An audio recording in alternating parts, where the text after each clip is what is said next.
तो बेटा पिछले क्लास में हमने कुछ परिभाषाओं का अध्ययन किया था। आज हम उन्हीं परिभाषाओं से संबंधित जो प्रश्नावली आ रही है उसके कुछ सवालों का अध्ययन स्टार्ट करेंगे। तो पहले कुछ एग्जाम्पल्स देखते हैं और उसी आधार पर फिर हम एक्सरसाइज स्टार्ट करेंगे। तो आज हमने एक सवाल लिया हुआ है, आपके सामने एक चित्र बना है, देखिए ध्यान से। चित्र में L और M दो समांतर रेखाएं हैं जिसको एक तिर्यक रेखा P काटती है। चित्र में L और M दो समांतर रेखाएं हैं जिसको P एक तिर्यक रेखा काटती है।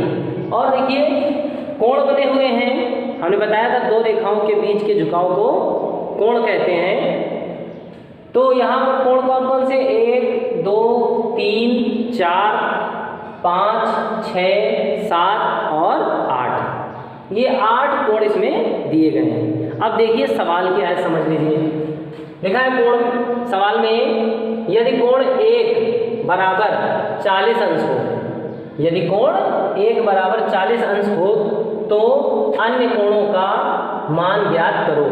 यानी हमें एक कोण पता है, ये वाला, इसका मान हमें पता है 40 डिग्री है, बाकी सभी कोणों का मान हमें ज्ञात करना है। तो इस तरह के कई सवाल आपको प्रश्नावली में देखने को मिलेंगे। तो आज हम इस सवाल का अध्ययन करेंगे जिससे प्रश्नावली के कुछ सवाल आप स्वयं कर पाएंगे। तो देखिए ध्यान से, सबसे पहले एक बात समझ लीजिए कि एक ही रेखा, सीधी सरल रेखा पर जब दो कोण देखो बने हुए हैं यहाँ पर, और जब सीधी सरल रेखा होती है तो आपको पता है सीधा जो कोण बनता है, आपने कभी चांदा देखा होगा, है ना। तो उस चांदे में आपने देखा होगा कि 10 अंश 20 अंश 30 अंश 40 अंश 50 अंश 90 अंश से लेकर 360 घुमा दे अगर पूरा, अगर टोटल केवल चांदे में देखें तो 0 से लेकर 90 180 तक के कोण बने होते हैं।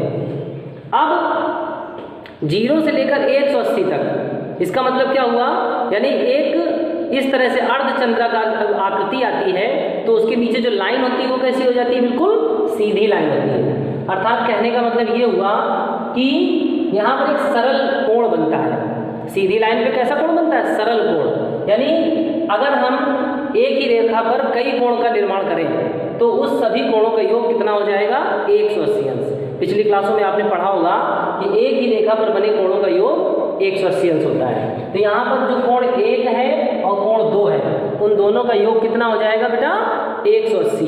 तो यहाँ सबसे पहले हम स्टार्ट करेंगे सवाल को, लिखेंगे कोण 1 प्लस कोण 2 बराबर 180। क्यों होंगे, क्योंकि एक ही रेखा पर बने कोण हैं ये, और एक ही रेखा पर बने कोणों का योग हमेशा 180 अंश होता है। इसको भी ऐसे ही आपको लिखना होगा। अब हम क्या करेंगे, कोण 1 का मान हमको दिया गया है सवाल में, तो कोण 1 की जगह रख देंगे 40, प्लस की जगह प्लस, कोण 2 की जगह कोण 2 बराबर 180। अब क्या करेंगे, पक्षांतर कर देंगे। तो कोण 2 बराबर निकालना है तो जो 40 है वो उधर चला जाएगा, माइनस का हो जाएगा, और 180 में 40 घट जाएगा तो कोण 2 का मान कितना आ जाएगा बेटा, 140 डिग्री। अब कोण 2 का मान भी आपको मिल गया, कोण 1 का दिया गया था और कोण 2 का हमने निकाल लिया। कैसे निकाला, कोण 1 प्लस कोण 2 का जो योग होगा वो 180 अंश होगा। क्यों, क्योंकि ये एक ही रेखा पर बने कोण हैं, एक सीधी रेखा पर बने कोणों का योग हमेशा 180 अंश होता है। अब दो कोण निकल आए, हम चलते हैं तीसरे की तरफ, कोण नंबर 3। अब तीसरा कोण हम कैसे निकाल सकते हैं, जरा ध्यान से देखिए। जो कोण 3 है वो किसके किसके बराबर हो सकता है, कोण 3 कोण 5 के बराबर हो सकता है क्योंकि ये एकांतर कोण है।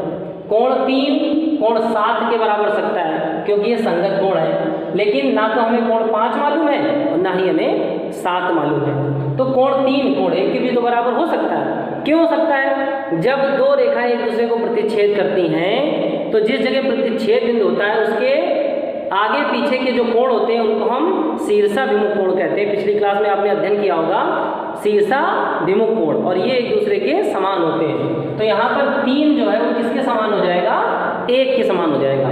तो यहाँ लिखेंगे कोण 3 बराबर कोण 1। क्यों, क्योंकि ये शीर्षाभिमुख कोण है।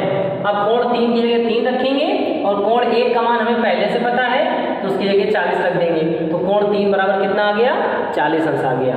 अब हमें ध्यान रखना है हमेशा कि जो कोण हमें निकालना है उसे हमें बाईं तरफ रखना है, जो कोण हमें निकालना है, यानी जो हमें पता नहीं है उसको बाईं तरफ रखना है, और जो कोण हमें पता है, यानी जिस पे आधारित हम उसको निकाल रहे हैं, जिस पे आधारित वो कोण है, उसको हमें कहाँ रखना है, दाईं तरफ। अब देखिए जैसे चौथा निकालना है, तीसरा निकल आया, चौथा कोण किसके बराबर हो सकता है, 2 के, क्योंकि 4 और 2 शीर्षाभिमुख कोण है। तो 4 को ज्ञात करना है, तो 4 को रखेंगे बाईं तरफ, और 2 हमें पता है इसलिए उसको रखेंगे दाईं तरफ। तो यहाँ देखिए लिखा हमने कोण 4 बराबर कोण 2, क्यों, क्योंकि शीर्षाभिमुख कोण है।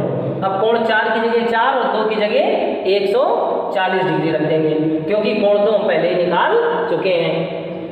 तो हमको चौथा कोण भी पता चल गया बेटा। अब हम आते हैं कोण 5।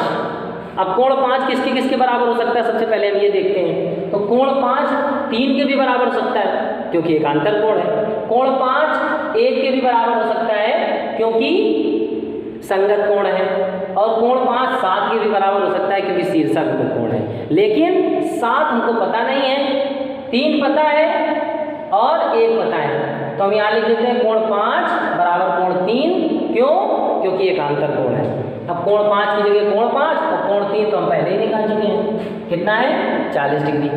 आगे बढ़ते हैं अगले सवाल की तरफ, अगले मतलब कोण की तरफ। 5वां निकल आया, कोण 6 में आ जाइए। तो कोण 6 किसके बराबर होगा, तो कोण 6 2 के बराबर होगा, क्योंकि संगत कोण है। कोण 6 8 के बराबर होगा, क्योंकि शीर्षाभिमुख कोण है।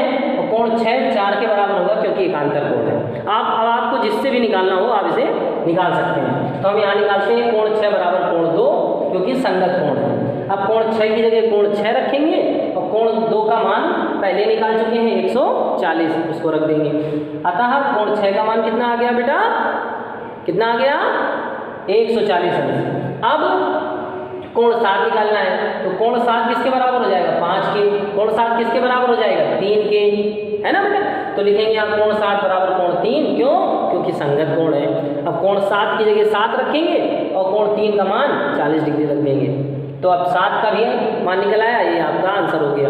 इस प्रकार अभी एक रह गया, कौन सा निकालना है, 8वां नंबर।